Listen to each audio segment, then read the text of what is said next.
안녕하세요. DJ 현희입니다. 오늘의 사연 시작해 보겠습니다. 안녕하세요. 저는 이제 40대 초반인 남성입니다. 사실 이 채널에 사연을 적어주시는 분들 대부분이 여성분들이신 것 같아서 제가 여기에 익명이 보장된다고 한들 사연을 적는 것이 맞는가 싶은 생각이 들었지만 저에게 일어난 황당한 일을 적지 않으면 속에서 열불이 터질 것 같아서 주체를 할 수 없겠더라고요. 그래도 여기 계신 분들은 이런 사연들을 꾸준히 들어주시는 분들이니 제 선택에 응원을 해주실 거라고 믿고 제 이야기 속 시원하게 한번 털어보겠습니다. 제 이야기들 들어주시고 잘했다고 칭찬 한마디 남겨주시면 힘이 될 것 같습니다. 어릴 때부터 저는 유독 비행기를 좋아했어요. 대부분의 남자아이들이 자동차나 로봇에 빠질 무렵 저는 늘 비행기를 가지고 놀았죠. 하늘을 날 수 있다는 게 얼마나 신기했는지 몰라요. 어떻게 그렇게 무겁고 커다란 고철 덩어리가 공중을 날아다닐 수 있는지 어린 마음에도 그게 너무 궁금하고 신기했어요. 어른이 되면 꼭 비행기를 타보겠다고 그것도 조종석에 앉아서 하늘을 나는 상상을 자주 했습니다. 저희 집은 그저 평범했어요. 넉넉하진 않았지만 여름 휴가철이 되면 제주도쯤은 한번 다녀올 수 있을 정도의 형편이었죠. 어느 해 제가 7살이 되었을 무렵이었어요. 그때도 비행기만 보면 눈을 반짝이던 아이였는데 비행기 모형만 봐도 기종을 척척 알아맞히는 저를 보고 아버지께서 한 말씀 하셨어요. 얘는 파일럿이 되면 잘하겠네. 비행기를 이렇게 좋아하니. 파일럿이 뭐야? 제가 묻자 아버지께서 웃으시며 말씀하셨죠. 비행기 모는 사람이야. 조종사. 우리 아들이 비행기를 좋아하니까 파일럿 하면 딱이지 않겠냐? 그 말을 듣는 순간 제 마음속에 무언가 툭 하고 자리 잡는 느낌이 들었어요. 그래, 난 꼭 파일럿이 될 거야. 그날 이후 제 꿈은 단단해졌죠. 그냥 비행기를 좋아하는 게 아니라 직접 조종하는 사람이 되고 싶었어요. 그러던 중 부모님께서 큰 결심을 하시고 저를 제주도로 데려가 주셨어요. 첫 비행기 탑승이었죠. 김포공항에 도착해서 비행기 표를 건네받고 탑승구 앞에 섰을 때 심장이 얼마나 뛰던지요. 그날을 생각하면 지금도 가슴이 벅차요. 탑승 직전 아버지께서 장난을 치셨어요. 비행기 타려면 신발 벗고 타야지. 그리고 무조건 승무원분들한테는 공손하게 배꼽 인사를 해야 하는 법이다. 저는 그 말을 그대로 믿고 신발을 벗어 양손에 들고 탔어요. 승무원분들이 저를 보고 웃으셨는데 저는 부끄럽기보다는 비행기를 탈 수 있다는 사실 자체가 너무 기뻤어요. 그날의 저는 그야말로 세상에서 가장 행복한 아이였죠. 비행기 안은 사람들로 가득 차 있었고 커다랗고 무거워 보이는 철제 덩어리가 과연 하늘을 날 수 있을까 싶었어요. 활주로를 향해 천천히 움직일 때마다 긴장감이 커졌고 이러다 날지 못하고 떨어지는 건 아닐까 하는 걱정까지 들었습니다. 숨이 막히듯 긴장이 몰려오자 저는 엄마 손을 꼭 잡았어요. 애가 긴장을 다 하고 그러네. 엄마는 웃으면서 제 손을 꽉 잡아주셨어요. 하지만 생전 처음 타보는 비행기였고 그 상황에서 긴장하지 않는 사람이 어디 있겠어요. 가슴이 두근거리는 가운데 쿠구궁 하는 소리와 함께 비행기가 하늘로 솟아오를 때 창밖으로 펼쳐진 구름 사이를 나는 기분은 말로 표현할 수 없을 만큼 벅찼어요. 그날 이후였어요. 그냥 좋아하던 수준을 넘어서 나는 반드시 파일럿이 될 거야 라고 마음을 굳히게 된 건요. 단순한 동경이 아니라 그 일을 평생 직업으로 삼고 싶다는 강한 확신이 생겼죠. 아직도 생생하게 기억나요. 조종실에 들어가 보지도 못했지만 언젠가 내가 저 안에 앉아서 조종관을 잡고 있을 모습이 자연스럽게 상상되었어요. 어른들이 애가 비행기를 왜 이렇게 좋아할까 하며 웃기도 하셨지만 저에겐 그저 장난감이 아닌 삶의 목표가 되어버렸죠. 그런 마음이 계속해서 저를 움직였고 결국은 그 꿈을 좇아 한 걸음씩 나아가기 시작했습니다. 지금 돌아보면 7살의 그 작은 경험이 제 인생의 방향을 결정지은 순간이었던 것 같아요. 단순한 여행이 아니었고 단순한 첫 비행이 아니었어요. 저에게는 처음으로 진짜 꿈이라는 것이 생긴 날이자 제 삶에 있어 아주 중요한 전환점이었어요. 그날 이후로 저는 정말로 온 마음을 다해 파일럿이라는 꿈을 향해 나아가기 시작했습니다. 보통 아이들이 7살, 8살쯤에 어떤 꿈을 꾸면 자라면서 자연스럽게 바뀌기 마련이잖아요. 어릴 땐 소방관이 되겠다고 하다가도 어느 날은 만화가가 되고 싶고 다음 날엔 갑자기 축구선수가 되겠다고 하는 식으로요. 그런데 저는 조금 달랐던 것 같아요. 처음부터 끝까지 오직 하나, 비행기만 바라봤어요. 다른 건 눈에 들어오지도 않았고 제 마음속엔 파일럿이라는 세 글자가 단 한 번도 흔들린 적이 없었거든요. 파일럿이 되려면 고등학교를 졸업한 뒤 수학과 영어 실력이 필수라는 얘기를 들었어요. 솔직히 말하면 그땐 좀 억울했죠. 비행기 모는데 왜 수학을 그렇게 잘해야 하지? 하는 생각도 들었어요. 하지만 고도를 계산하고 속도와 연료량을 따지고 또 복잡한 기계를 다뤄야 하다 보니 수학 없이 될 수 있는 일이 아니겠구나 싶더라고요. 그렇게 마음을 고쳐먹곤 정말 죽어라 공부하기 시작했죠. 저는 머리가 유난히 좋은 편은 아니었어요. 남들보다 2~3배는 더 열심히 해야 겨우 따라갈 수 있을 정도였죠. 그래도요, 이상하게 꿈이 있으니까 그게 되더라고요. 지쳐도 포기할 수가 없었어요. 땀을 흘리는 만큼 조금씩 나아지고 있다는 게 눈에 보였으니까요. 그리고 정말 다행히도 저는 국내 항공대학에 진학할 수 있었어요. 비행 이론부터 시작해서 항공 역학, 모의비행 시뮬레이션까지 하나하나 배우면서 느꼈던 감정은 그저 행복 그 자체였어요. 제가 어릴 적부터 그렇게 동경하던 것들을 직접 배우고 있다는 사실이 믿기지 않을 만큼 감격스러웠죠. 기초교육을 끝내고 초보 조종사 자격증을 땄을 땐 이제 진짜 시작이다 싶은 마음이 들었어요. 물론 그걸로는 상업비행을 할 수 없었기 때문에 CPL 자격증까지 이어서 취득했죠. 그걸 계기로 항공사에 입사할 수 있었고요. 부기장으로 처음 입사했을 때 정말 꿈을 이룬 것 같은 기분이 들었어요. 하지만 그게 끝은 아니었죠. 진짜 조종사가 되기 위해선 날마다 비행 시간을 꾸준히 쌓아야 했어요. 저는 정말 비행 외에는 머릿속에 아무것도 없었어요. 그저 하늘, 비행기, 조종관, 계기판 이런 단어들만 하루 종일 떠오를 정도였죠. 영어는 자연스럽게 익혔고 키도 큰 편이라 체격 조건도 좋았어요. 그래서 겉모습만 보면 매력 있어 보였는지 종종 여자분들이 먼저 연락해 오기도 했어요. 하지만 문제는 제가 연락이 잘 안 된다는 거였죠. 어디 갔다 이제 연락해요. 하루 종일 뭐 했어요? 비행했어요. 연습 비행 끝나고 보고서 정리하다가. 그런 저를 이해해주는 사람은 많지 않았어요. 연락은 잘 안 되고 쉬는 날은 불규칙하고 만나자고 하면 스케줄이 겹치고 결국 대부분의 만남은 오래가지 못했어요. 연애보단 비행이 더 중요했으니까요. 이렇게 말하면 제 성격이 어떤지 대충 감이 오시지 않나요? 저는 한번 정한 길은 끝까지 묵묵히 가는 스타일이에요. 오직 목표만을 바라보면서 걷는 성격. 그런 면이 조종실 안에서도 큰 장점으로 작용했어요. 비상 상황에서도 흔들리지 않고 중심을 잡아줄 수 있는 사람이 필요하잖아요. 그래서였을까요?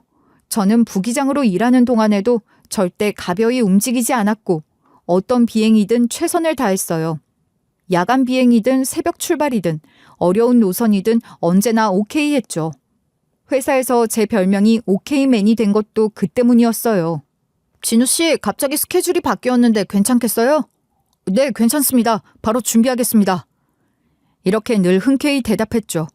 힘들어도 싫은 내색 한 번 안 했어요. 왜냐하면 저는 비행이 좋아서 이 일을 시작했거든요. 누가 시켜서 한 것도 억지로 견딘 것도 아니었어요. 제 삶의 중심엔 늘 비행이 있었고 그건 지금도 마찬가지입니다. 그러던 어느 날 하늘 위에서 사랑이 싹트게 됐습니다. 말 그대로 진짜 하늘 위에서요. 제 아내 김지연 씨는 정말 예뻤습니다. 단순히 외모만 예뻤던 게 아니라 일에 대한 태도나 말투, 모든 게 반듯하고 단정했어요. 나중에 알고 보니 그녀는 스튜어디스가 되자마자 바로 프레티스 지석에 배치된 케이스였다고 하더라고요. 처음부터 프레스티지에서 비행했어요? 대단하네요. 영어가 좀 되는 편이라서 운 좋게 그렇게 됐어요.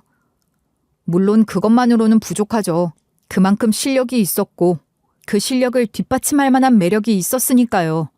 눈매가 또렷하고 말투는 정중하면서도 따뜻했고 지시사항을 따를 때도 군말 없이 정확하게 움직이는 모습은 정말 프로 그 자체였습니다. 저는 그런 지연 씨에게 말 그대로 첫눈에 반해버렸습니다. 사실 제가 부기장 중에서도 인기가 꽤 있었거든요. 키도 크고 외모도 괜찮은 편이고 성격도 나쁘지 않다는 소리를 자주 들었으니까요. 그래서인지 저랑 비행을 같이 하고 싶어하는 승무원들도 덜어 있었습니다. 그런데 이상하게도 지연 씨를 보고 나선 다른 사람이 눈에 들어오지 않았어요. 마치 고도가 다른 비행기처럼 그 사람이 제 시야를 완전히 장악해버린 거죠. 그러니 선남선녀가 만나 눈이 맞았고 그 결과는 불보듯 뻔했습니다. 불같은 사랑이 시작됐어요. 지연 씨는 저보다 3살이 어렸지만 말이나 행동은 오히려 더 어른스러웠습니다. 상황을 바라보는 눈도 깊었고 감정에 휘둘리는 법도 거의 없었죠. 저는 그 점에서 더 매력을 느꼈고요. 비행 스케줄이라는 게 서로 맞추기 어려운 일이다 보니 데이트 한번 하려면 일정을 일일이 확인하고 간신히 시간 내서 잠깐 얼굴만 보는 날도 있었어요. 하지만 그렇게 어렵게 만든 시간이라 더 소중했고 더 애틋해졌어요. 멀리 떨어져 있는 시간이 길었던 만큼 서로를 향한 마음은 점점 더 단단해졌죠. 그렇게 1년 반 정도 연애를 이어가다 보니 자연스럽게 결혼 이야기가 나왔어요. 저는 이미 마음을 굳힌 상태였고 지연 씨 역시 저와 같은 생각이었죠. 결혼을 결심한 뒤 처음 처가에 인사를 드리러 갔을 때 기억은 아직도 선명해요. 지연 씨의 부모님께서 운영하시는 시골 철물점은 작고 아담했지만 깔끔하게 정리되어 있었어요. 하지만 장사가 아주 잘 되는 편은 아니었고 생활도 빠듯해 보였습니다. 철물점을 문 닫는 날이면 생활비도 빠듯하다는 이야기를 지연 씨가 조심스레 꺼냈을 때 저는 그냥 고개를 끄덕였어요. 그래도 괜찮아. 내가 사랑하는 사람인데 그 정도는 충분히 감당할 수 있어.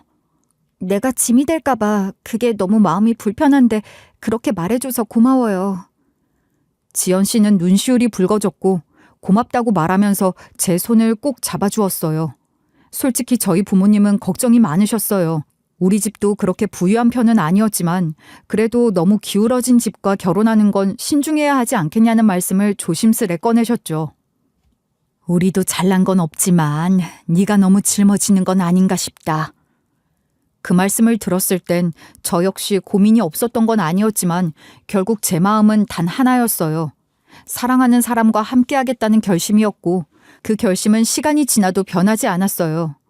처가에서 처음 마주한 장인어른의 거친 손, 정이 가득 담긴 장모님의 따뜻한 미소, 작고 오래된 철물점에 붙어있던 낡은 간판까지 그 모든 게 저는 좋았어요. 반짝이는 도시의 불빛보다 따뜻하고 진심 어린 가족의 표정이 더 크게 다가왔죠. 우리 지연이만 행복하게 해준다면 그거면 충분하다네.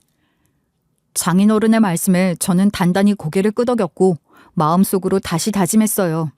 이 사람과 이 가족과 함께 평생을 걸어도 후회 없겠다. 그렇게 저는 단순하게 생각했죠. 저희 집에선 솔직히 좋은 티보다는 염려의 얼굴을 더 많이 하셨어요. 하지만 제 아내는 그런 말에 전혀 기죽지 않았어요. 오히려 더 당차고 또렷한 목소리로 부모님 앞에 서서 말했죠. 제가 지금 승무원으로 일하고 있어서 부기장인 진우 씨가 어떤 생활을 하는지 누구보다 잘 알아요. 스케줄이 얼마나 빡빡하고 피곤할 수 있는지 다 알기 때문에 누구보다 잘 내조할 수 있을 자신이 있어요. 그러니까 허락해 주세요. 아내의 그 한마디는 제 입장에서 참 고마우면서도 미안한 말이었어요. 제 사람이라는 게 이렇게 든든하구나 싶었죠. 부모님도 결국엔 저의 마음을 존중해 주셨어요. 사랑하는 사람이라면 네가 하고 싶은 대로 하라고. 성인이니까 책임은 스스로 지는 법이라고 부모님께선 허락을 해주셨고 저는 바로 지연 씨에게 말을 했습니다. 그건 너무나도 서툰 프로포즈였어요. 내가 곧 기장이 되면 연봉도 확 올라갈 거야. 그럼 더 도와드릴 수 있어. 우리 결혼하면 처가댁 무시하거나 모른 척하는 일은 절대 없을 거야. 그건 약속해. 결혼 후에는 신기하게도 모든 일이 술술 풀리는 기분이었어요. 마치 누군가가 너 잘 선택했으니 복 주겠다는 듯이요. 저는 결혼하자마자 대형기 기장으로 승진했어요. 연봉도 오르고 수당도 많이 붙고 해외 장거리 노선을 도는 만큼 숙소 제공 등 복지 혜택도 훨씬 좋아졌죠. 그 무렵 아내는 승무원 일을 정리하고 전업주부로 돌아섰어요. 처음엔 일에 대한 미련도 조금 있었던 것 같지만 이유는 분명했어요. 부모님께서 손주를 보고 싶다는 말씀을 하셨고 아내 역시 긴 비행 스케줄 속에서는 임신이 어렵다 보니 잠시 휴직하고 아이 갖는 데 집중하고 싶다고 했죠. 그런데 마침 그즘 장인어른의 철물점도 문을 닫게 됐어요. 손님이 거의 없고 월세만 계속 나가다 보니 적자만 쌓인다는 이유였죠. 저는 그 사실을 듣고 처가 생활비까지 함께 책임지기로 했어요. 당연한 일이었어요. 아내가 일하지 않으니 경제적 부담은 자연스럽게 제게 몰렸지만 사랑하는 사람의 가족을 책임지는 일에 주저할 이유는 없었죠. 장인어른께는 매달 150만 원씩 생활비를 보내드렸고 그 와중에 허리를 다쳐 디스크 수술을 받아야 했던 장모님 치료비도 전부 제가 마련해드렸어요. 장모님은 병실에서 제 손을 꼭 잡고 눈물을 글썽이며 말씀하셨어요. 기장 승급 이후 제 일상은 훨씬 바빠졌어요. 거의 매달 유럽, 미주, 동남아 장거리 노선을 돌다 보니 10시간이 넘는 비행과 시차 적응 속에서 몸은 점점 지쳐갔지만 마음만은 단단해졌어요. 비행을 마치고 집에 돌아오면 항상 따뜻한 밥상이 기다리고 있었어요. 피곤한 몸으로 문을 열면 주방에서 분주히 움직이는 아내의 모습이 보였고 식탁 위에는 정성껏 차려진 반찬들이 가득했어요. 그 밥상 하나에 모든 피로가 사르르 녹아내리는 기분이었어요. 그 작은 손길 하나하나에 저는 수없이 감동했고 또 다짐했어요. 이 사람을 위해 더 열심히 살아야겠다고요. 그때까지만 해도 저는 세상 누구보다 행복한 남편이자 사위였고 아내를 위해서라면 뭐든 다 해줄 수 있을 만큼 진심이었어요. 결혼한 지 2년쯤 되었을 무렵 아내는 아이를 낳았어요. 1명도 아니고 2명. 바로 쌍둥이였죠. 그 소식을 처음 들었을 땐 기쁨보다 걱정이 앞섰어요. 물론 아이가 생겼다는 사실 자체는 감격스러웠지만 한꺼번에 2명이라니 아내의 건강이 가장 먼저 떠올랐습니다. 아내는 원래 체구가 가늘고 마른 편이었거든요. 오랫동안 승무원으로 일하면서 늘 다이어트를 해왔고 근육보다는 선이 얇은 그런 몸이었죠. 평소에도 감기만 걸려도 갈비뼈가 아프다고 하던 사람이었는데 그 작은 몸으로 2 아이를 품고 있다는 게 믿기지 않았습니다.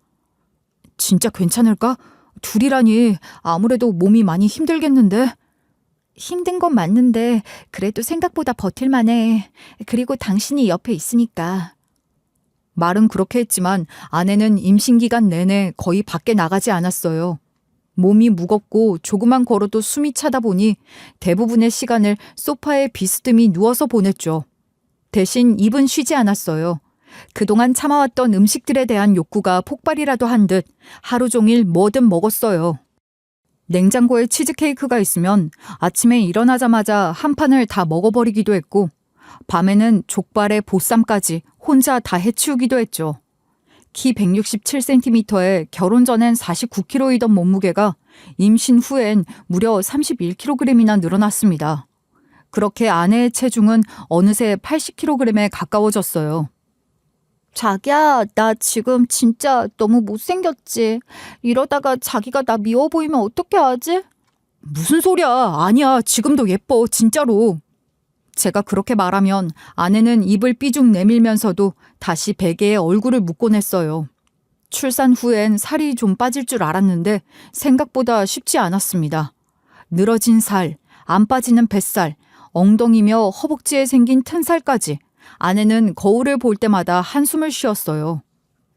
예전엔 나도 참 괜찮았는데 지금은 도무지 자신이 없어. 당신이 어떤 모습이든 상관없어. 나는 지금도 충분히 좋아. 그 말을 진심으로 했지만 아내는 쉽게 받아들이지 못했어요. 쌍둥이를 출산했을 당시 아내는 35이었고 아직 젊으니까 운동만 제대로 하면 충분히 돌아올 수 있다고 다독였지만 현실은 그렇지 않았죠. 하루 종일 쌍둥이를 돌봐야 했기에 1분 1초가 부족했고 기저귀를 갈고 나면 분유를 먹여야 하고 분유를 먹이면 트름을 시켜야 했고 밀린 집안일에 뭐에 숨 돌릴 틈도 없이 집안 구석구석을 챙기다 보면 운동을 할 수 있는 시간도 없다고 아내는 투정을 부렸어요. 그건 엄살이 아니었습니다. 정말 그랬습니다. 아이들이 어린이집에 가기 전까지 아내는 꼼짝없이 2 아이를 혼자 돌봐야 했어요. 저는 장거리 비행을 다녀오느라 체력적으로 힘든 상태였고 육아를 전담해 줄 수 없었던 상황이라 미안한 마음뿐이었죠. 아내의 체중은 78kg 언저리에서 멈췄고 시간이 지나도 쉽게 줄지 않았습니다. 그러다 보니 외출 자체를 꺼리게 됐고 예전처럼 데이트하자는 말도 하지 않게 됐어요. 오히려 마트에 가는 것도 귀찮다며 배달을 시키기 일쑤였죠. 나 오랜만에 비행 휴가이기도 한데 밖에 나가서 외식할까? 자기야, 저녁 뭐 먹고 싶어? 밖에 나가자고? 싫어. 딱히 먹고 싶은 것도 없고. 몰라. 그냥 배달시켜줘. 예전엔 예쁘게 화장하고 나서 데이트하자고 졸라대던 사람이었는데 요즘은 집 앞 편의점조차 나가기 싫다고 했어요. 집 안에만 있자니 우울해지고 우울하니까 더 움직이기 싫고 그런 악순환이 반복됐죠. 그 모습을 보는 저는 속이 터지기도 했지만 한편으론 안타까웠어요. 아내가 어떤 사람인지 누구보다 잘 알기에 이렇게 주저앉게 둘 순 없다고 생각했어요. 그래, 이렇게는 안 되겠다. 자극을 좀 줘야겠어. 그 순간부터 저는 마음을 단단히 먹었어요. 어떤 방식이든 아내가 다시 스스로를 사랑할 수 있도록 도와주자고요. 제가 사랑했던 사람은 외모 때문이 아니라 자신의 일에 자부심을 가지고 살았던 당당한 여자였으니까요. 그래서 저는 아내에게 함께 헬스장에 다니자고 제안했어요. 원래 저는 운동하는 걸 좋아하는 편이었고 장시간 비행을 할수록 체력 관리가 얼마나 중요한지도 잘 알고 있었거든요. 하지만 그보다 더 신경이 쓰였던 건 아내가 살이 찐 자신을 남들에게 보이기 싫어하며 동기들 모임에도 나가지 않으려는 모습이었어요. 아내가 외부 사람들과의 관계까지 피하려는 걸 보고 상황이 꽤 심각하다고 느꼈죠. 우리 같이 운동하자. 조금씩만 움직이면 기분도 나아질 거야. 나 이제 38살이야. 나이 들어서 그런지 살이 진짜 안 빠져. 예전 같지가 않아. 그 말이 얼마나 우울하게 들리던지요. 그래서 저는 말보단 행동으로 보여주자고 결심했어요. 일단 운동복부터 챙겨놓고 아침마다 억지로 아내를 끌고 나갔죠. 물론 쉽진 않았어요. 오랜 시간 아이들을 돌보느라 체력이 바닥이었고 출산 이후 뼈마디마저 다 벌어져 제자리에 돌아오지 않은 상태였거든요. 아내는 살이 갑자기 찌면서 손목과 발목이 자주 부었어요. 조금만 걷고 나서도 아내는 발목을 부여잡으며 투정을 부렸고 저는 그런 아내를 그냥 두고 볼 수 없었어요. 결국 제가 다니던 헬스장에서 저를 지도하던 트레이너에게 조심스레 부탁했죠. 혹시 제 아내도 같이 봐주실 수 있을까요? 체력이 많이 떨어져 있어서. 트레이너 분은 흔쾌히 받아주셨고 그렇게 아내는 본격적으로 운동을 시작하게 됐어요. 신기하게도 저랑 같이 운동할 때는 별로 재미없다고 투덜대던 아내가 트레이너와 1대1로 운동을 하니까 조금씩 흥미를 느끼는 듯했죠. 아내는 트레이너가 조금만 잘해도 칭찬을 해주고 말을 예쁘게 한다면서 무척이나 좋아했어요. 아내가 그렇게 말하며 얼굴에 미소를 띠던 순간 저는 뭔가 단단히 긍정적인 변화가 시작됐다고 느꼈어요. 쌍둥이들이 오전 10시에 어린이집에 가고 오후 4시에 돌아오기 전까지가 아내만의 시간이었는데 그 시간을 운동으로 보내고 나니 체중도 서서히 빠지기 시작했죠. 아내는 점점 활기를 찾았습니다. 저는 그 모습을 보면서 뿌듯했고요. 오늘 유산소 40분 했어. 죽는 줄 알았지만 땀나니까 속이 다 시원해. 잘했네. 그렇게 조금씩 하면 돼. 나는 자기가 의지가 있으면 뭐든지 할 수 있는 사람으로 보인단 말이지. 운동이 몸에 익숙해지고 나선 아내는 식단 관리까지 하기 시작했어요. 그동안 제가 장거리 비행을 마치고 집에 돌아왔을 땐 늘 따뜻한 밥상이 차려져 있었는데 그게 점점 사라지기 시작했죠. 처음엔 조금 섭섭한 마음도 들었어요. 피곤한 몸으로 집에 돌아오면 예전처럼 정성껏 차려진 된장찌개 냄새가 나는 것도 아니고 아내는 닭가슴살에 샐러드만 가득한 접시를 들고 있었으니까요. 저는 솔직히 불만이 생길 수밖에 없었죠. 오늘도 샐러드로 때워야 하나. 고기가 먹고 싶은데 그런 말이 절로 나왔어요. 그럴 때면 아내는 미안해하면서 먹고 싶으면 시켜 먹으라고 본인은 식단을 해야 한다고 말을 했습니다. 그런 대화를 나눌 때면 잠깐 울컥하기도 했지만 곧장 스스로를 달랬어요. 지금 이 변화가 얼마나 소중한지를 알았으니까요. 아내가 무기력한 모습에서 벗어나 다시 활력을 되찾는 건 저에게도 더없이 고마운 일이었거든요. 그리고 얼마 지나지 않아 아내는 드디어 60kg대에 진입하게 됐어요. 오랫동안 그 자리에 멈춰있던 체중계 바늘이 아래로 움직였다는 사실에 아내는 기쁨을 감추지 못했어요. 그런데 곧 거울 앞에서 몸을 살피던 아내가 저에게 말하더군요. 살은 좀 빠졌는데 피부가 다 늘어졌어. 튼살도 너무 심하고 거상수술 같은 거 하면 안 될까? 그거 위험한 수술인 거 아니야? 그런 건 굳이 안 해도 되지 않을까? 지금도 예쁜데. 진짜 너무해. 그런 것도 못하게 해? 내가 얼마나 스트레스 받는지 몰라서 그래. 아내의 진심이 느껴졌어요. 외모 때문이 아니라 자신의 몸을 다시 받아들이기 위한 노력이란 걸 알 수 있었죠. 그래서 결국 저는 거상수술까지 도와주기로 했어요. 힘든 수술이라는 걸 알면서도 아내는 스스로의 변화를 위한 선택을 했고 저는 옆에서 그 선택을 지지했죠. 그 이후로 아내는 조금씩 자신감을 되찾기 시작했어요. 예전처럼 옷장을 열며 뭐 입을까 고민하고 쇼핑몰에서 스커트를 고르고 오랜만에 립스틱을 꺼내 바르기도 했죠. 그런 모습을 보는 저는 단순히 아내가 다시 예뻐졌다는 생각보다 이 사람이 다시 자기 자신을 사랑하고 있구나 하는 안도감을 느꼈어요. 그때 저는 알았어요. 우리가 서로를 지지해줄 때 다시금 건강하게 웃을 수 있다는 걸요. 아내는 마침내 50kg대까지 몸무게를 줄이는 데 성공했어요. 마치 결혼 전 그 싱그럽던 시절로 돌아간 것처럼 생기발랄해졌죠. 예전에 맞지 않아서 옷장 깊숙이 모셔뒀던 옷들을 하나씩 꺼내 입어보면서 환하게 웃던 그 모습은 정말 오래간만이었어요. 어머, 이거 나 진짜 다시 이 옷을 입게 될 줄 몰랐어. 예전보다 더 날씬해진 것 같지 않아? 그 말에 저는 웃으며 고개를 끄덕였어요. 사실 그 모습이 보기 좋았던 것도 사실이에요. 다시 자신감을 찾은 아내를 보면서 저 역시 흐뭇했거든요. 하지만 문제는 그 이후부터였죠. 그때부터 아내는 집보다는 바깥 활동에 더 집중하기 시작했어요. 예전엔 제 비행이 없는 날이면 아이들과 함께 시간을 보내고 식사 준비를 하며 집에 머무는 시간이 대부분이었는데 어느 순간부터 운동을 마치고 나면 아이들 친구 엄마들을 만난다며 외출이 잦아졌습니다. 오늘은 나 민지 엄마랑 점심 먹기로 했어. 애들이 같이 놀면 엄마들도 친해져야 하니까. 그렇게 말하면서 당연하다는 듯이 외출을 했고 나중엔 몇 년 동안 나가지 않던 동기 모임에도 참석하기 시작했어요. 내가 이제 좀 돌아다녀야지. 너무 집에만 있었어. 라며 이런저런 모임을 죄다 챙겨 나가더라고요. 말은 맞는 말이었지만 저로선 조금 서운했죠. 가족과 함께 보내는 시간보다 바깥 일정이 우선인 듯한 느낌이랄까.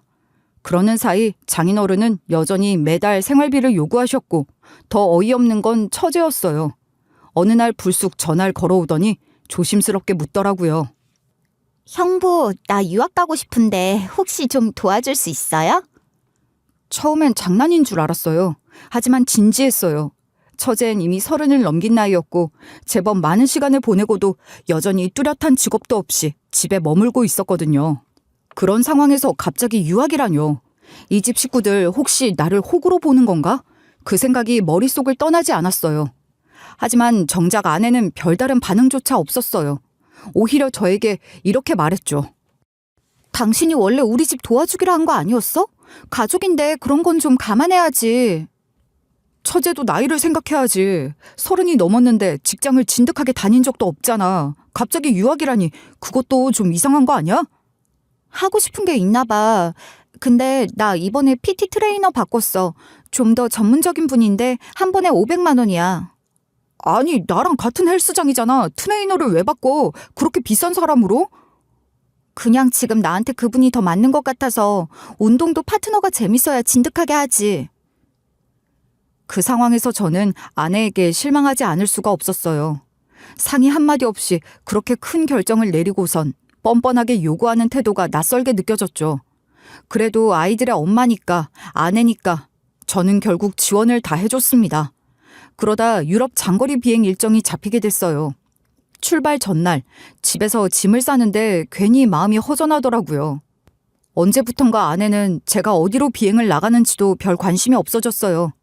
예전엔 이번엔 어디야? 몇 밤 자고 오는 거야? 이렇게 꼬치꼬치 묻던 사람이었는데 요즘은 그저 무덤덤했죠. 그날도 마찬가지였어요. 아이들과 아내가 자고 있는 모습을 보며 공항으로 나섰는데 발걸음이 묘하게 무거웠어요. 비행기 출발 전 아내에게 전화를 걸어봤지만 연락이 닿질 않았습니다. 운동 중이겠지 합리적으로 이해하려 해도 마음 한켠엔 씁쓸함이 남았어요. 아내와의 거리감이 점점 커지는 것 같다는 생각이 들어서요. 그렇게 유럽행 비행기에 올랐고 원래 일정상 나흘 후 귀국 예정이었지만 갑작스럽게 스케줄이 조정되면서 하루 앞당겨 귀국하게 됐어요.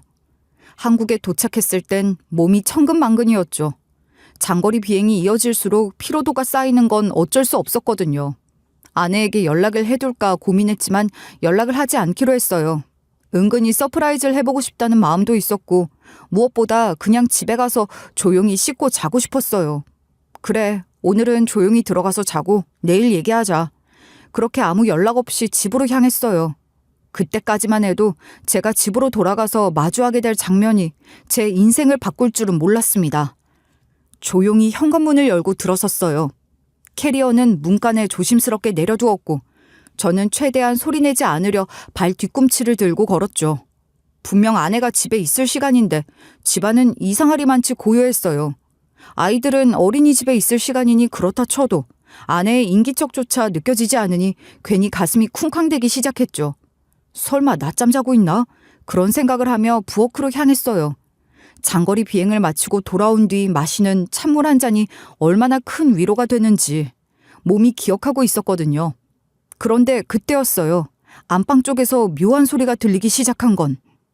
천천히 좀 해요. 그러다 쓰러지겠어요. 처음엔 귀를 의심했어요.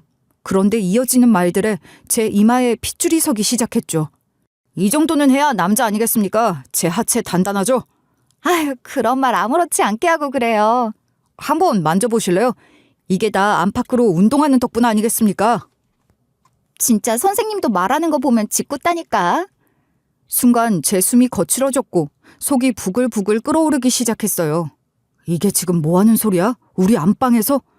귀를 의심하면서도 들리는 대화 내용이 너무 노골적이었기에 머릿속은 이미 별의별 상상을 다 하고 있었죠. 그러던 중 들려온 익숙한 목소리. 아이, 선생님, 거기 그렇게 만지면 안 돼요. 그 간드러진 말투에 저는 도저히 참을 수가 없었어요. 손에 들고 있던 휴대폰을 꺼내 카메라를 켰습니다. 현장을 잡자. 일단 증거부터 남겨야 한다. 그런 생각이었어요. 최대한 조심스럽게 안방문으로 다가가 문틈 사이로 카메라를 들이밀었죠. 그리고 문을 살짝 열었는데 엥? 그게 웬걸요? 안방 바닥에 운동 매트가 깔려있고 그 위에서 아내와 헬스 트레이너가 함께 운동 중이었어요. 땀을 뻘뻘 흘리며 덤벨을 주고받고 있었고 트레이너는 아내에게 힘을 더 써야 한다며 격려하고 있었어요. 더 힘주세요, 회원님. 덤벨 5kg 올라갔잖아요. 아, 거기 누르면 진짜 힘들다니까요. 두 사람 다 트레이닝복 차림에 땀으로 온몸이 젖어 있었어요. 누가 봐도 정말 운동을 하고 있었죠. 너무나 열심히, 진짜 진심으로. 그 광경을 보고 저는 그 자리에 주저앉고 말았어요. 그동안 마음속에 소용돌이 쳤던 의심과 상상이 부끄러워질 정도로 명백한 오해였거든요. 제가 주저앉는 소리에 트레이너와 아내가 동시에 고개를 돌렸고 아내가 화들짝 놀라며 소리를 질렀어요. 어머, 여보, 언제 왔어? 내일 오는 거 아니었어? 아니요, 오해하지 마. 진짜 운동만 했어. 거실에는 매트가 안 깔려 있어서 안방에서 한 거야. 이번 주 월요일부터 헬스장이 휴가라 문을 닫았거든. 그래서 선생님한테 집으로 와달라고 했고, 진짜야. 아내는 머리에 땀이 흥건히 젖은 채였고 운동복은 몸에 딱 붙어 있었고 목에는 수건까지 걸려 있었어요. 당황한 얼굴로 얼른 수건으로 이마를 닦더니 급히 제 앞까지 달려왔어요. 말을 하면서도 다급한 표정이었지만 저는 그 순간 웃음이 나왔어요. 오해였던 것도 웃겼고 제 상상력이 너무 앞서간 것도 민망했죠. 괜찮아. 안 그래도 열심히 하는 것 같더라. 나까지 땀이 날 지경이야. 진짜 화 안 났어? 이제 운동 그만하고 씻자. 나 비행 마치고 와서 좀 누워야겠어. 그렇게 안방에서 시작된 오해는 일단락됐고 저는 묵직한 캐리어를 방 안으로 끌고 들어갔어요. 그리고 생각했죠. 사람은 의심보다 확인이 먼저란걸요. 그날 밤 아내가 정말로 제가 오해라도 할까봐 신경을 많이 쓴 건지 오랜만에 진수성찬을 차려주었어요. 그 모습이 참 예뻤고 동시에 미안했어요. 괜한 의심으로 아내에게 마음속으로나마 상처를 준 건 아닐까 싶더라고요. 밥을 먹으며 아내에게 말했죠. 오늘 밥 진짜 맛있다. 당신 운동하는 모습도 보기 좋고 계속 꾸준히 해. 운동비는 내가 아낌없이 대줄게. 아내는 웃으며 고개를 끄덕였고 저는 오랜만에 편한 마음으로 씻고 잠자리에 들었어요. 장거리 비행으로 녹초가 된 몸을 침대에 눕히자마자 잠이 쏟아졌고 저는 초저녁부터 깊게 잠들었죠. 그런데 이상하게도 새벽 2시쯤 갑자기 잠에서 깼어요. 원래 한 번 잠이 들면 10시간은 좋게 자는 체질인데 그날은 어딘가 불편한 느낌에 잠이 깬 거였어요. 순간 옆자리를 더듬었는데 아내가 없는 거예요. 화장실 갔나?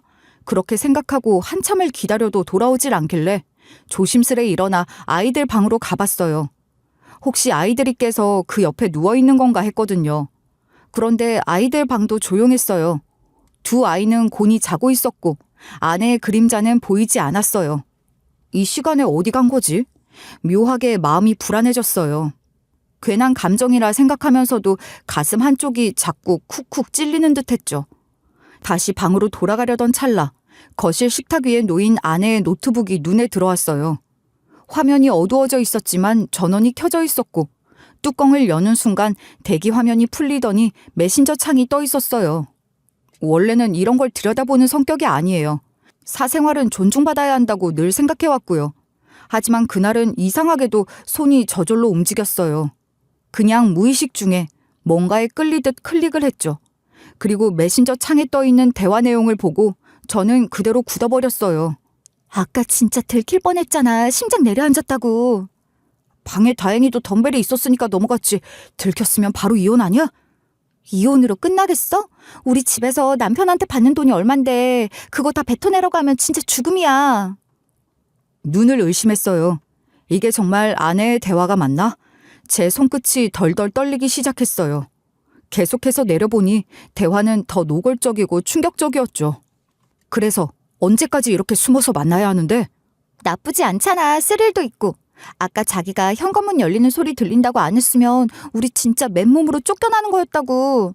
그리고 자기는 내 덕에 돈 벌어서 좋은 거 아니야? 그렇지. 내가 회원들한테 PTV 받는 건 100인데 자기는 남편한테 말 잘해서 500씩 갖다 주니까. 그러니까 앞으로도 나한테 잘하라고. 순간 뒷목이 찌릿해졌어요. 귀에서 윙윙거리는 소리가 들리는 듯했고 속이 울렁거리기 시작했어요.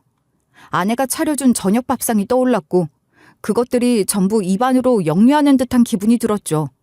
불과 몇 시간 전까지만 해도 오해해서 미안하다며 마음속으로 자책했던 그 마음이 단 몇 줄의 메시지로 산산조각이 나버렸어요. 이게 뭔 일일까요? 대체 뭐냐고요? 노트북 앞에 멍하니 앉아있는 제 모습을 누가 그렸다면 아마 완벽한 바보였을 거예요. 저는 아내를 믿었고 아내를 지지했고 아내의 모든 것을 도와줬어요. 헬스비? 지원했죠. 트레이너 바꾼 것도 참았고 심지어 처가의 생활비며 처제의 황당한 유학 자금 요청까지도 참고 견뎌왔어요. 그런데 그 결과가 이런 거라뇨. 가슴 한가운데 무언가 쑥 들어와 박히는 느낌이었어요. 분노도 슬픔도 배신감도 아닌 그 모든 감정이 섞여버린 말로 표현할 수 없는 감정. 그냥 무너졌어요. 저는 그렇게 노트북 앞에서 한참을 꼼짝도 하지 못하고 앉아 있었어요. 모든 게 허탈하고 끔찍했어요. 저는 아내의 메신저 내용을 하나하나 천천히 읽기 시작했어요. 손끝은 차갑게 식어갔고 눈앞에 펼쳐지는 말들이 믿기지 않았죠. 읽을수록 손이 떨려서 스크롤을 내리는 게 힘들 지경이었어요. 그래도 정신을 다잡고 그 대화들을 전부 캡처해두기 시작했죠.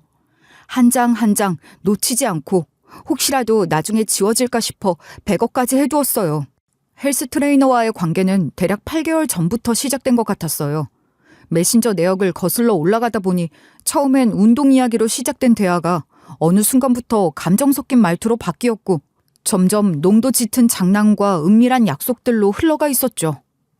1년 넘게 헬스를 하던 아내에게 내연남이 생겼을 줄 누가 상상이나 했겠어요? 그런데 그게 다가 아니었어요. 아내는 일부러 저보다 몇 배나 비싼 PT 비용을 내면서까지 그 트레이너와의 만남을 이어가고 있었던 거예요. 더 기가 막혔던 건 지금 이 새벽에도 내연남에게 잠깐만 보자는 메시지를 받고 집을 빠져나갔다는 거였죠. 마지막 메시지에는 분명히 이렇게 써 있었어요. 주차장에서 기다릴게. 조심해서 나와. 아내는 제가 깊게 잠든 걸 확인하고 몰래 집을 나섰던 거였죠. 뭐 어차피 금방 들어올 생각이었을 거예요. 제가 그 사실을 전혀 모를 거라고 확신했을 테니까요. 하지만 이미 모든 메시지는 제 손에 있었고 저도 더는 침대 위에 앉아 있을 수가 없었어요. 저는 휴대폰을 들고 곧장 주차장으로 향했죠. 엘리베이터를 타고 내려가는 동안 온몸에서 땀이 흘렀어요. 얼굴은 달아오르고 이가 딱딱 부딪힐 만큼 분노가 치솟고 있었죠. 주차장을 둘러보다가 구석에 시동이 걸린 채로 서 있는 차 한 대를 발견했어요. 아무리 봐도 수상했어요. 저는 조심스럽게 다가가 허리를 숙여 조수석을 들여다봤어요. 그런데 아니나 다를까 조수석에는 아내가 앉아 있었고 운전석에는 헬스 트레이너가 앉아 있었어요. 둘은 대화를 나누며 서로의 손을 잡고 있었고 간간히 아내가 웃음을 터뜨리기도 했어요. 그 모습은 누가 봐도 다정한 연인 그 자체였죠. 순간 제 심장이 쿵 내려앉는 기분이 들었어요. 저는 손에 들고 있던 휴대폰 카메라를 켰고 동영상 촬영 버튼을 누른 뒤 살금살금 차 뒤로 다가갔어요. 그리고 망설임 없이 조수석 문을 확 열었어요. 지금 뭐 하는 거야, 너희 둘? 아내는 정말로 저승사자라도 본 것처럼 비명을 질렀고 동시에 본능적으로 트레이너 쪽으로 몸을 숨겼어요. 그 광경이 또 한 번 제 속을 뒤집어 놓았죠. 저는 숨도 고르지 않은 채 카메라를 향해 둘의 모습을 천천히 담기 시작했어요. 다 찍고 있어, 너희 둘. 지금 바람 피우고 있지? 내가 몰랐을 줄 알아? 증거 다 내 손에 있어. 얼굴을 이제 와서 가려봐야 무슨 소용이야. 손 치워. 아, 왜 그러세요? 오해예요. 그냥 회원님께 알려드릴 게 있어서 만난 거예요. 새벽 2시에? 손이나 잡고 있었던 건 뭐고? 여보, 왜 그래? 무슨 을처증 있는 사람처럼. 정말 이 앞에서 잠깐 이야기 좀 한 거야. 네가 노트북에 메신저를 켜놓고 나간 걸 잊은 모양이더라. 비밀번호도 안 걸어놓고 말이야. 오해야. 내가 하도 잠이 안 와서 그냥 바람 쐬러 나왔다가 우연히 만나서 집까지 데려다 주는 거였어. 저는 조용히 고개를 저었어요. 그 말이 얼마나 뻔하고 어처구니 없는 변명인지 그 누구보다 본인이 더 잘 알았을 거예요. 이 상황에서 우연히라니 제가 그 말을 믿을 거라 생각했는지 그게 더 한심했어요. 게다가 앞뒤가 안 맞잖아요. 이 앞에서 잠깐 이야기를 하려고 만난 거라더니 바람 쐬러 갔다가 만났다니 지도 당황스러우니까 아무 말이나 뱉은 거였죠. 그래? 우연히? 손은 왜 잡았는데? 그 말에 아내는 입술을 꾹 다물었고 트레이너 역시 아무 말도 하지 않았어요. 그렇게 우리는 새벽의 주차장 한복판에서 각자의 진심을 외면한 채 서 있었어요. 저는 눈앞에 있는 두 사람을 보면서도 이 현실이 믿기지 않았어요. 어떻게 이런 일이 도대체 어디서부터 잘못됐던 걸까요? 잔소리 말고 당장 짐 싸. 트레이너 비용도 100만 원짜리면서 500만 원이라고 속였지? 누굴 바보로 하는 거야? 이제 다 알았으니까 내 집에서 당장 나가. 제 말이 끝나기가 무섭게 아내가 조수석에서 황급히 내려서 제 앞에 무릎을 꿇었어요. 차가운 주차장 바닥에 맨무릎을 대면서 손까지 모아 싹싹 비는 모습이었죠. 그렇죠. 아내에겐 살 수 있는 방법이 저에게 빌고 비는 것밖에 없었을 겁니다. 제가 없으면 아내를 치장할 수 있는 돈이며 처가에 들어가는 돈까지 누가 감당할 수 있겠어요? 잘못했어. 진짜 잘못했어. 나 잠깐 정신이 나간 거였어. 저 사람은 그냥 스쳐 지나가는 인연일 뿐이야. 진심 아니었어. 마음 준 적 없어. 그래서 뭐? 마음을 줬든 몸을 줬든 그게 뭐가 중요하냐? 남편 있는 여자가 바람을 피웠다는 그 자체가 문제지. 나 진심으로 봐줄 수 없어. 매달 생활비 요구하는 당신 아버지도 지긋지긋하고 유학비용 보태달라는 당신 동생은 더 어이없어. 그게 제정신이냐? 아니, 그건 나는 그냥 가족이라 모른 척하고 살 수 없었다는 거 당신도 잘 알고 있잖아. 가족이면 뭘 좀 감사할 줄이나 알아야지. 내가 어떤 생각으로 그동안 다 참고 넘어간 줄 알아? 사람으로서 염치라도 있으면 그래도 이해는 해보려고 했을 거야. 그런데 너네 집 식구들은 그냥 염치도 없고 눈치도 없고 상식도 없어. 내가 뭘 해줘도 그걸 당연하게 여기잖아. 내가 마땅히 해줘야 할 사람이라고 생각하더라. 너도 마찬가지야. 살찐 동안에는 조용히 있다가 살 빠지고 예전처럼 돌아가니까 그때부턴 딴 남자랑 썸 타? 그게 네 인성이야. 결국 너도 날 선택한 게 아니라 네 자존감 낮던 시기에 기댈 사람이 필요해서 붙잡은 거였잖아. 여보, 왜 그렇게 잔인하게 말을 하고 그래? 내가 어떻게 하면 당신의 화가 풀릴까? 변명은 더 듣고 싶지 않아. 지금 당장 짐 싸. 당장 나가. 그럼 애들은 어떻게 해? 어떻게든 핑계 대려고 하지 마. 애들도 데려가. 네가 책임져. 그렇게 말하고 뒤돌아서자 아내는 주차장 바닥에 엎드리다시피 하며 울먹였어요. 저에게 앵무새처럼 계속 잘못했다는 말만 하더라고요. 하지만 저는 돌아보지 않았어요. 용서는 없어. 끝났어. 그게 제 마음이었어요. 집으로 돌아와 문을 열자마자 아내는 다시 짐을 싸겠다고 해놓고는 끝내 버텼어요. 집에선 못 나가겠어. 나가라고 해도 안 나갈 거라고 말까지 했죠. 그래서 저는 짐을 싸기 시작했어요. 어차피 이번 휴가로 일주일간의 자유시간이 있었으니까요. 이참에 본가에 내려가 부모님 얼굴도 뵙고 앞으로의 일도 차분히 정리해야겠다 싶었어요. 새벽 3시 무렵 캐리어를 끌고 집을 나섰고 택시를 타고 부모님 댁으로 향했어요. 부모님은 현관을 열어주며 놀란 얼굴로 물었어요. 이 밤에 무슨 일이야? 너 휴가라곤 했는데. 다짜고짜 이 시간에 찾아와서 죄송해요. 어머님, 아버지, 저 이혼 생각 중이에요. 그 말에 부모님은 얼어붙으셨어요. 무슨 일이냐며 다그치듯 묻고 싶어 하셨지만 저는 일단 자고 내일 아침에 다시 이야기를 하겠다고 했어요. 그렇게 방에 들어가 그대로 잠이 들었어요. 머리가 아프고 마음도 지쳐 있었기에 더는 아무 생각도 하고 싶지 않았어요. 아침이 되자 부모님은 저를 조용히 깨웠고 저는 그제야 천천히 어젯밤에 있었던 일을 말씀드렸어요. 부모님의 표정이 굳어졌지만 더는 감정적으로 반응하지 않으셨어요.